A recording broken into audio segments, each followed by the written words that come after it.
Nagpadala sa akin ng liham si Alice God, Mayor Alice God, 2 araw na nakakalipas na humihingi siya ng pag-unawa at paumanhin.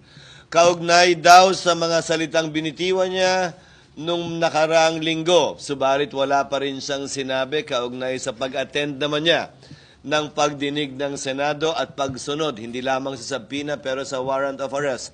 Bagaman naunawaan ko, yung pag-unawang hinihingi niya, hanggat hindi siya nagpapakita at sumusunod sa Senado, ay hindi ko matatanggap ang anumang pakiusap na hinihiling niya dun sa kanyang liham.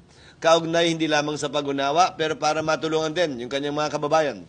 Dahil meron naman pumalit sa kanyang vice mayor para ipagpatuloy ang trabaho ng pamahalaan sa Banban. Walang dahilan para hindi magpatuloy yun dahil garantiya din yun na may sasakatuparan ang sinabi ni Pangulong Marcos kahapon sa SONA na banned na ang